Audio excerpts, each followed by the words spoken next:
So this is part 2 of the Sicilian Wars by the YouTuber known as Invicta. Invicta. Okay, I just want to make sure I'm pronouncing it right. Hopefully, today we covered the first war yesterday. Today we're definitely gonna cover the second war, which is seems to be longer. So there's gonna be more content. Hopefully, more battles, because the first war was just one battle where the Carthaginians just got wrecked by not only the sea, but also on land. So the have to say that Poseidon was not pleased with them. But we'll see if the favor has flipped. Like I said, I'm hoping. I'm just interested in seeing if Carthage even wins one war. Like I said, Carthage, outside of Hannibal on this channel, has lost every battle, every conflict I've seen them in. So I'm like hoping to see, like, a part of me is kind of like, come on, guys, do you have it? Do you have what it takes to actually win? I'm interested. That's like actually the aspect of this series that I'm most interested in finding out if the Carthaginians win at least one of these wars. With that said, let's find out how the second one goes, shall we? So without any further ado, let's watch the Sicilian Wars Part 2, the Second War.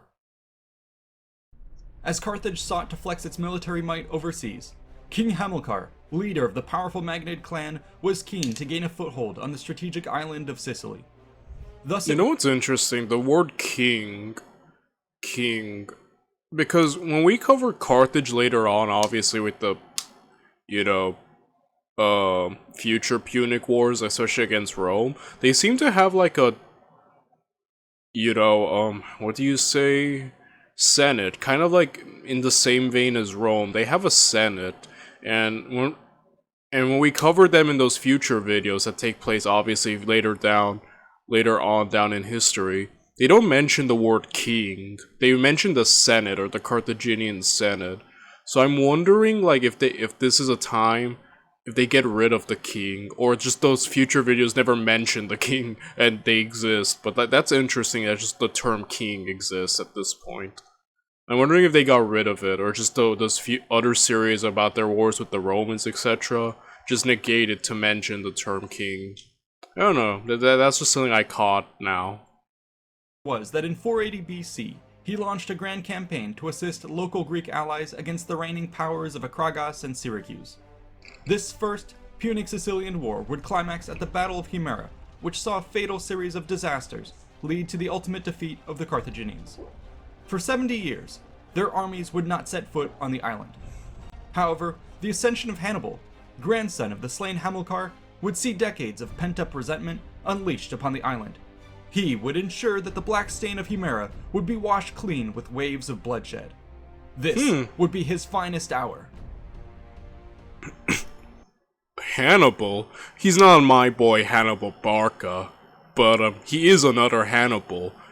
Can he possibly be goated? According to that, this Hannibal is about to get some result. I don't know if he's gonna win at the end, but he seems like he's gonna do damage, just like the great Hannibal Barca. So I guess we'll see. Maybe the name Hannibal just means you're destined to be goated in Carthaginian society. I don't know. We'll see. My work is easy because I use ClickUp. Following the expulsion of Carthage's military invasion, the victorious tyrants Theron and Gelon were able to consolidate their power on the island and even boost their geopolitical stature across the Hellenic world. Yet, as would occur in mainland Greece, the defeat of a unifying external threat quickly resulted in a return to traditional quarrels. In the same way that Athens and Sparta would soon turn on one another, this shift was also made apparent in Sicily when the new rulers of Acragas and Syracuse came to blows. In both cases, this fracturing of Greek unity would grant reprieve to their enemies. Carthage, for instance, was able to use this interbellum period to rise to new heights. They ramped up their mercantile activities across the Mediterranean and ushered in a grand age of exploration. For instance, two famous Punic navigators would sail exploratory fleets beyond the Pillars of Hercules, with Himilco heading north along the European coast in search of the Isles of Tin, and Hanno heading south along the African coast in search of new colony sites and perhaps even a circumnavigation of the continent. Stories of their exploits would be widely circulated, and exotic trophies such as gorilla skins would reportedly be displayed in the city of Carthage itself, inspiring the next generation of ambitious children. One of these would have been Hannibal, grandson of the defeated Hamilcar, who will play a key part in our upcoming story.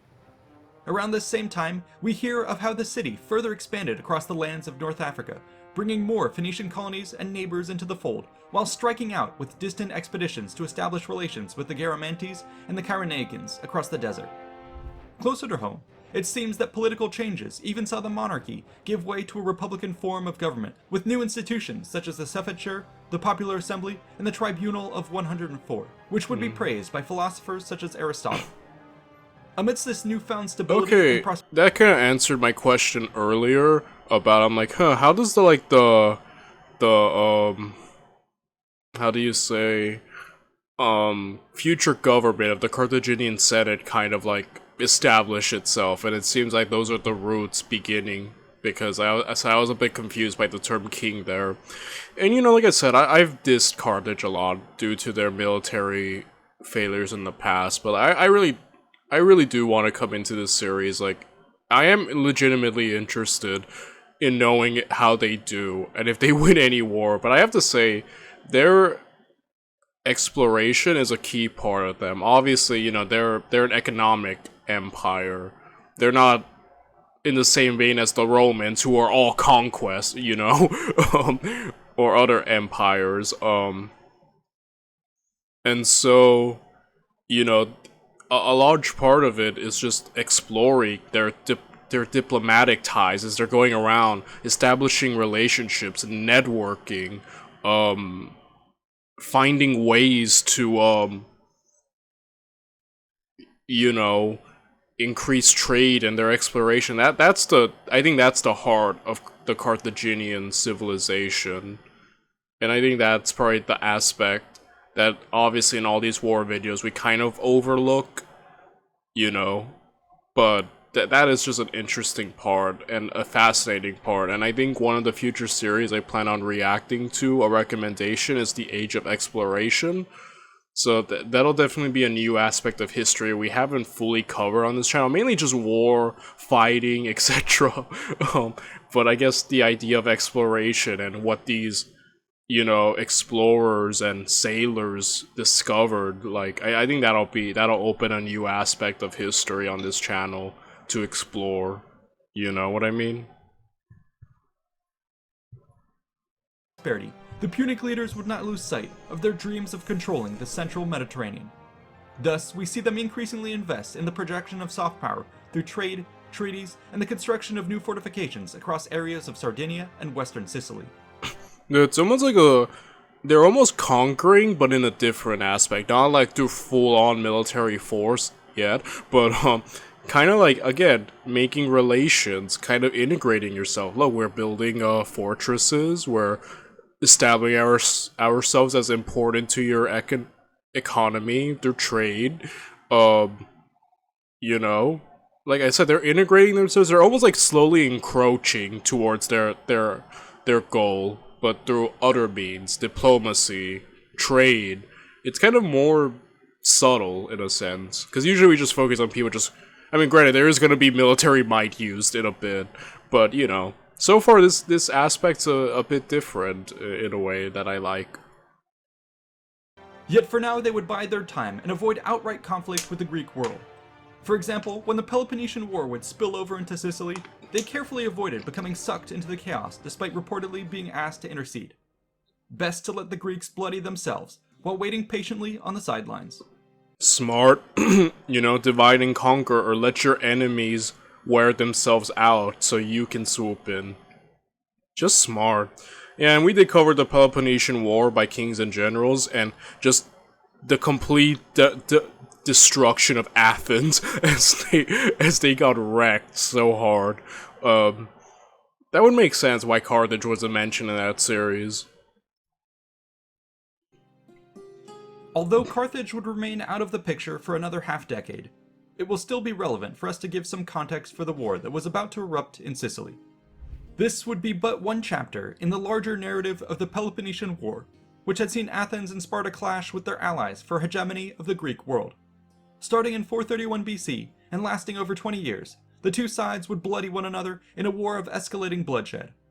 Recently, Sparta had gained the edge over an increasingly desperate Athens that now looked to even the odds.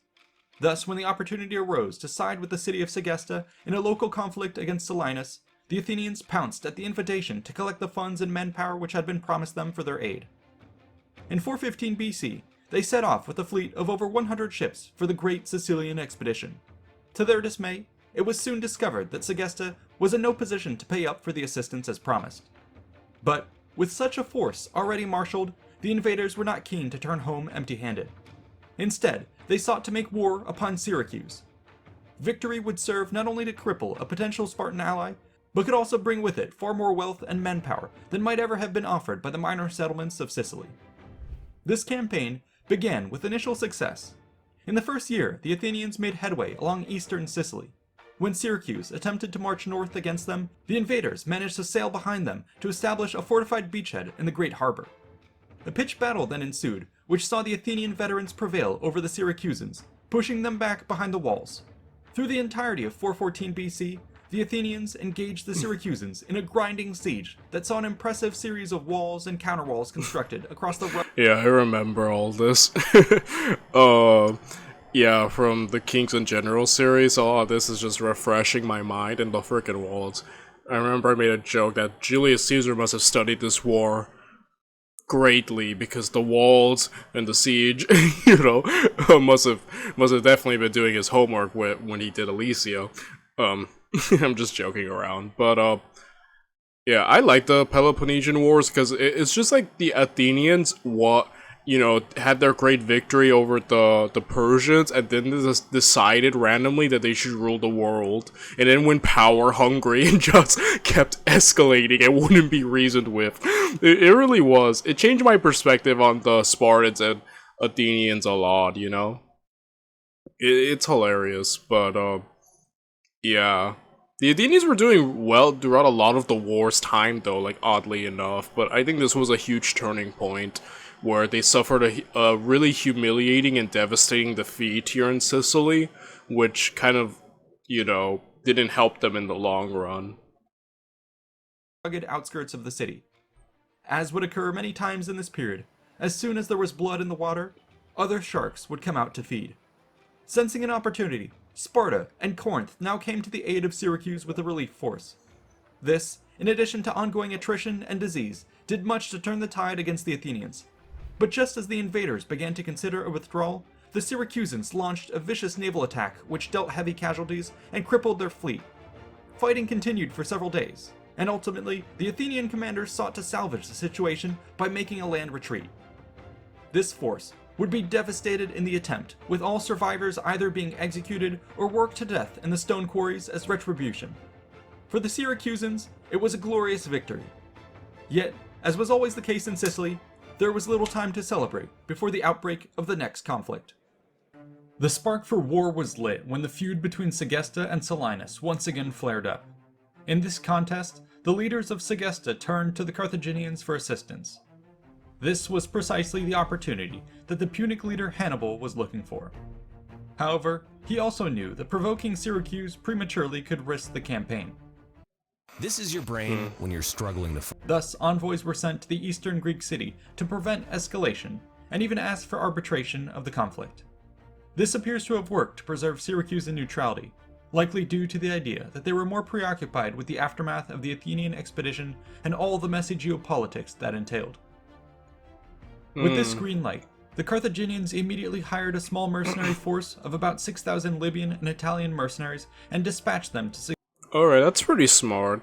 Smart way Hannibal's playing this, Don't upset the Sicilians just yet. Work your way towards it. So far, the Carthaginians this time around are slowly working their way through networking, trading, they seem to be taking a more, cautious approach, a more subtle one than the first war in how they're gonna deal with the Greeks here. Letting them play off each other, letting them fight each other, So far, I see what you're doing, Carthage. I see what you're doing, and I'm kind of a bit impressed by your approach, I must say. Alright, let's see if they can execute it well, though. Like, good startup, but can you stick the landing, Carthage? I'm actually kind of rooting for you to win a conflict, you know? Gesta. Here the force helped rout the army of Silenus.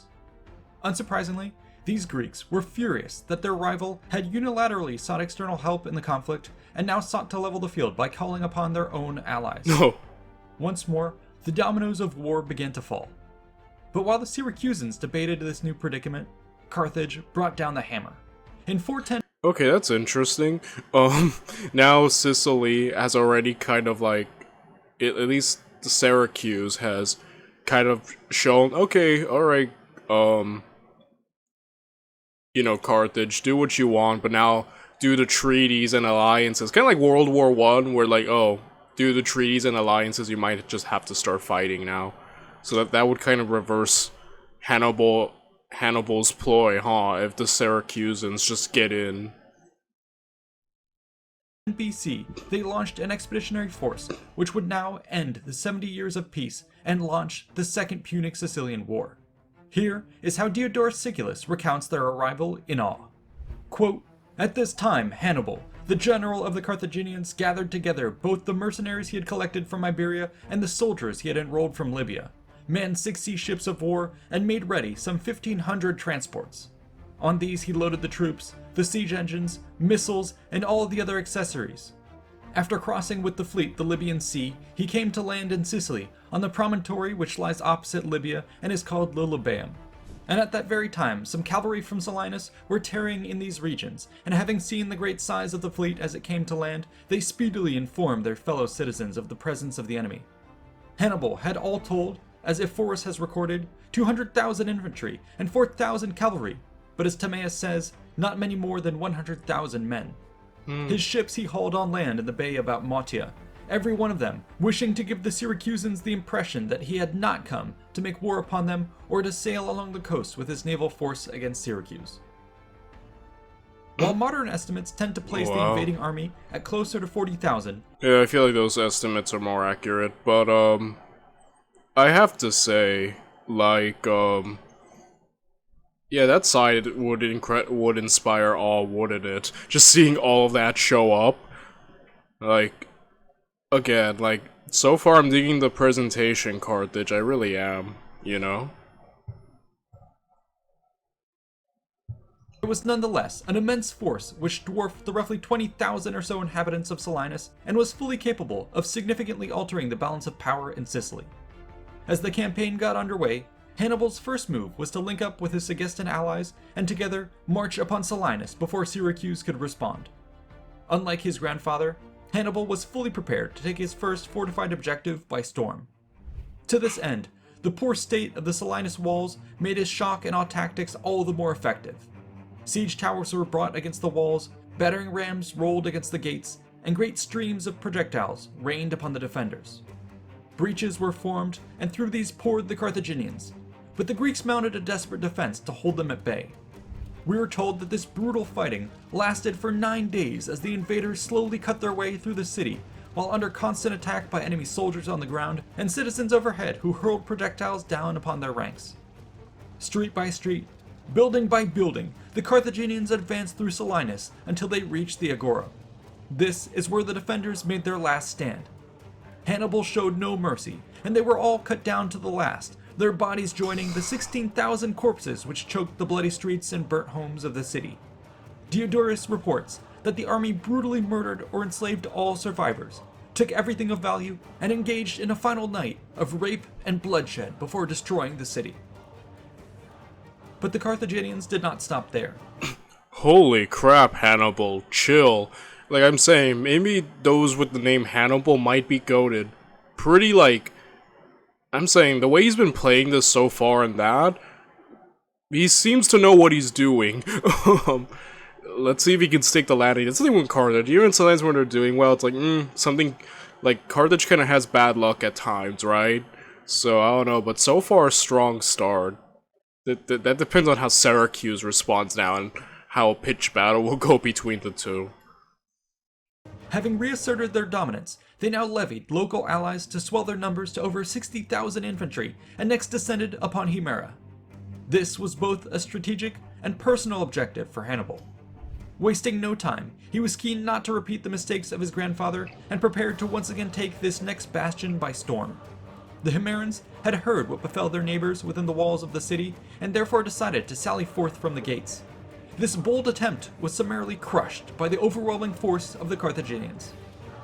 By now, Syracuse had managed to ship 4,000 reinforcements to the city, urging calm and resolve in the face of the attack. However, the citizens were terrified of what fate might befall them and began to evacuate. Amidst the chaos, Hannibal gave no pause and now ordered his armies and siege engines to take Himera. When rumor spread that Carthage was simultaneously preparing a secret attack on Syracuse, their own troops within the city panicked. They immediately boarded their ships for home, carrying with them as many civilians as could be spared and vowing to return shortly thereafter to save the rest. Diodorus recounts what happened next. Quote, "Those who had been left behind in Himera spent the night under arms on the walls, and when dawn arrived, the Carthaginians surrounded the city and launched repeated attacks. The remaining Himerans fought with no thought for their lives, expecting the arrival of the ships. For that day, therefore, they continued to hold out. But on the next, even when the triremes were already in sight, it so happened that the wall began to fall before the blows of the siege engines and the Iberians to pour in a body into the city. Some of the barbarians thereupon would hold off the Himerans who rushed up to bring aid, while others, gaining command of the walls, would help their comrades get in.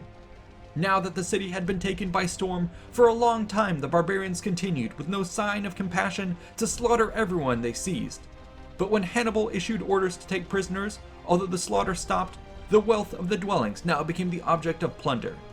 Hannibal, after sacking the temples and dragging out the suppliants who had fled for them for safety, set them afire, and the city he razed to the ground, 240 years after its founding.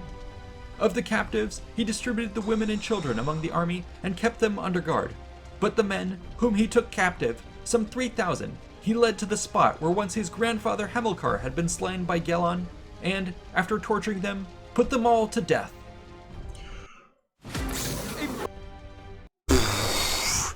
Holy crap, Hannibal. Carthage, where was this when you were fighting the Romans? Where was this brutality and, like, viciousness? Holy crap. I'm telling you, the name Hannibal might just be goated. If you're named Hannibal, and you're a Carthaginian, you might just be a genius. You might just be the terror of whoever you're fighting. Like, again, I don't want to praise too much because, again, things could turn around and Hannibal could get defeated. So, you know, but so far, strong start from this man. Brutal, though. Like, the man is vicious. He wants his revenge. I'm telling you, like, you see the trends here? Like, revenge, man. If your name's Hannibal, you're Carthaginian, and you're driven by revenge, you might just be goated. Like, my goodness, man. Wow. A terrifying message had just been sent. The might of Carthage was not to be ignored. Hannibal had made sure of it, and buried the stain of Himera alongside the thousands of dead Greeks. This demonstration sent chills across the island. Having accomplished all he wished to do, Hannibal then departed back to Carthage, taking his army and loot with him. He left behind a Sicily ravaged by warfare in his wake. Oh. I thought the goal was to eventually take Sicily. I thought that's what the Carthaginians wanted. That's interesting. I thought he would, like, stay until he would have to fight Syracuse itself to kind of establish who's the dominant power of Sicily, but I mean, he made a show of dominance for sure and a huge statement, but he's just leaving? I guess we'll see how that turns out. That's a bit weird to me. But I guess he's leaving while he's at his high point, so I guess we'll see how this all turns out, right? In the aftermath, only the powerful cities of Acragas and Syracuse could be said to challenge Punic supremacy on the island. However, with the Carthaginian force having withdrawn, neither proved quick to act. It was only in 407 BC that an exiled Syracusan general named Hermocrates reopened the war by invading the Phoenician cities in the west. He did so by recruiting the survivors of Himera and Selinus to form a 6,000-man strong warband. These now raided the Phoenician regions of the west, burning their crops, enslaving inhabitants, and defeating local militias in battle. To shock the civilians of Syracuse into action, Hermocrates then went to the charred ruins of Himera, collected the surviving inhabitants, and sent them on to Syracuse to show what the Carthaginians had done. It appears that this move was also meant to bring about a political revolt that would overthrow the democracy of the city and see Hermocrates named its tyrant. The plan, however, fell apart and he was killed in the attempt. In response, the Carthaginians voted to resume the war and re-elected Hannibal as their general. He promptly named his Magonid kinsman Himilco as his second-in-command and raised another massive force for the campaign. The Greeks of Sicily caught wind of their preparations and deployed a fleet of triremes to monitor the straits between them and North Africa. In 406 BC, Hannibal was ready. A vanguard fleet was sent forth to clear the way, clashing with the Greeks in the open seas. Roughly 80 ships partook in the battle. Okay, that's interesting. I said the Greeks are kind of known for their naval prowess, or the Carthaginians, so this seems like a battle between equals, right? Granted, these are a different group of Greeks, you know, these aren't the Athenians, but still though, you know, Syracuse obviously must have its own navy, naval prowess since it's an island and whatnot. So this feels like a more equal battle, you know, a battle of meeting equals, at least in terms of naval power. We'll see, like, we'll see how Hannibal does in the second round. With both sides taking heavy damage. Carthage lost 15 ships and was driven from the field, but the Syracusans were also forced to fall back shortly thereafter. The way was now clear for Hannibal. So, like, that battle seemed more stalematey, but either way, it didn't prevent the Carthaginians from still going there. Who promptly landed his forces at Matia. The primary objective for the campaign was the Greek city of Akragas. It rivaled Syracuse in size, population, and wealth, while commanding strategic control over central Sicily. But this was no hindrance for Hannibal and his force of 60,000 soldiers. These now quickly advanced upon the city. This seems really ambitious, Hannibal. Taking this, like, it seems to be the second, like, yeah, I said, it rivals Syracuse, which seems to be kind of the, if not one of, the top dog of Sicily, so this is pretty ambitious on Hannibal's part. Like I said, I like being a bit iffy. I'm like, can he do it? But like, I don't want to praise Carthage too much because things can turn around. Fortune turns quickly, especially for the Carthaginians. But so far, man, I guess if anyone has a best chance of accomplishing it, it's Hannibal. But yeah, this is ambitious, but can he execute it? That's the real question. And laid siege to it. However, Akragas had learned from the prior campaigns and was ready for this. They had culled all the crops from around the city to deprive the enemy of food, whilst building up a massive reserve of supplies within their own walls. Thus it was with confidence that they rejected Carthaginian offers for surrender. Anticipating this, Hannibal tightened his stranglehold upon the city and began to deploy his siege engines. Oh, he anticipated that. Okay. Hannibal seems to be not completely caught unawares, but it seems like what the Greeks here did is just, okay, we'll deprive you of food and allow ourselves to have a longer, a more drawn-out siege, which, depending on if aid is coming, is good, but if not, then it just means you're kind of delaying a problem.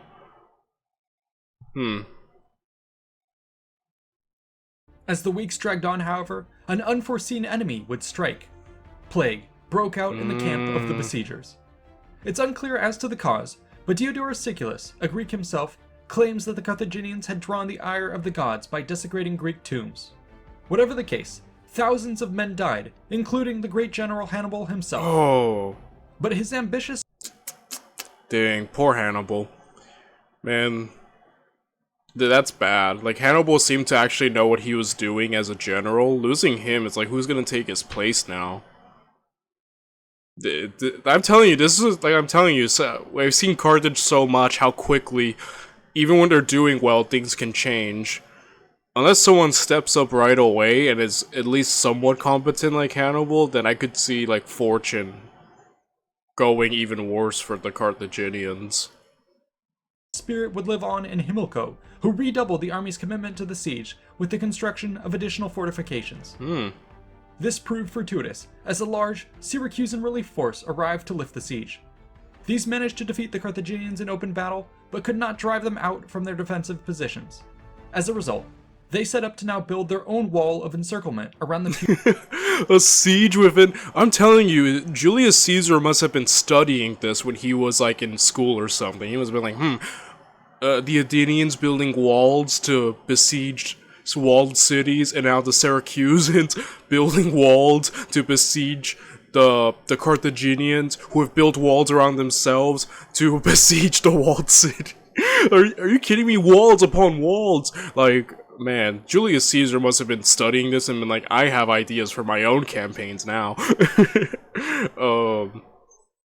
Okay, even though they lost a pitched battle, it was still, I guess in a sense, a strategic victory, in the sense that they haven't been driven off of their main goal, but now they're gonna be besieged.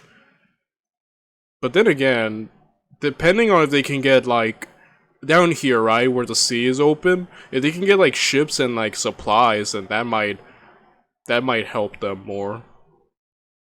How's this gonna go, dude? Punic force. Plagued with disease, and now facing the prospect of starvation, Himilco's forces were in a terrible position as winter began to set in. They would need a miracle to survive. Luckily for him, that miracle appeared in the form of the Carthaginian navy. In a dramatic naval ambush outside the city, the Punic fleet surprised a Syracusan supply convoy and sank or captured the entirety of its Holy escort crap. force. In doing so, they seized a massive hoard of grain. Now, it was the Carthaginian army whose depots overflowed with food, while those of Acragas began to dwindle. Oh my gosh, they played the Uno reverse card. Carthaginian naval power has proven to come out on top so far. The balance of power now shifted back in Himilco's favor. Diodorus Siculus claims that Himilco recognized the leverage he had over his foe and gave them an out. Citizens would now be given a window to leave through designated corridors. Immediately, 40,000 people fled the city. This had the desired effect of completely liquidating the defenses of Acragas, which was left a husk of its former self. The following day, under a crisp and cloudy December sky, Acragas fell to the assault of the Carthaginian army. Wow. Throughout the entire winter, the I Carthaginians... guess Hannibal's exploits instilled such great fear in the people that when they had it out, they took it, right? I guess that reputation of fearsomeness must have helped in the long run. An army camped within the city, looting everything they could get their hands on. The wealth of this great city was well renowned, and the spoils must have been unimaginable. Finally, in 405 BC, with the bones of Acragas picked clean, a fattened Carthaginian army lumbered off to rejoin their fleet. They left behind the smoldering ruins of a city once hailed as the jewel of Sicily. It would never again regain its former glory. Dang. And like the power move. Like this city rivaled Syracuse, and to do that is send such a strong power move. Holy crap, Carthage. Where was this when you were fighting the Romans? Oh my gosh. This is like a new side of Carthage I haven't seen before. Wow. Himilco now proceeded to make a victory lap around Sicily. Along the way, he took a host of Sicilian cities, tearing through the defenses of Gela when it resisted, sacking Camarina, and even defeating a Syracusan army sent against them. Dude, Himilco? Himilco? Forgive me for mispronunciation, but, dang, I thought things were gonna turn awful once Hannibal went, but no, things have, wow. Dang, man, this is cool. Only the gods seemed capable of stopping the Carthaginians with another plague. It was at this point that Himilco finally came to the peace table. Owing to his successes, the terms were incredibly favorable. Carthage would remain in control of its recent conquests, with Silenus Thermi, Akragas, Gila, and Camarina all bowing down as tributary vassals. Sicily had a new master. Imagine being able to build. This is a legendary moment on this channel's history. I never thought I'd live to see the day of Carthage winning a war. I know this is an ongoing. I know that the Sicilian Wars is an ongoing series of wars, kind of like the Napoleonic Wars. We have yet to see if they win the overall thing. I mean, I know even by the Punic Wars, Sicily and Syracuse were still their own thing, but either way, let's put that aside. Let's not ignore the fact that they just won. Again, this is a side of Carthage I haven't seen. Them actually winning military exploits and, like, being fearsome. Holy crap, Carthage, where was this when you were fighting the Romans? I'm sorry, I keep joking around, but guys, I'm actually really happy. Like, I never thought I'd live to see Carthage win a war. I'm so happy right now. I'm actually kind of low-key been rooting for Carthage. I'm like, come on, guys, come on, pull it off. This was great, and I'm looking forward tomorrow when we cover part 3, the third war, and however this ends up. I'll see you guys tomorrow. All right, take care.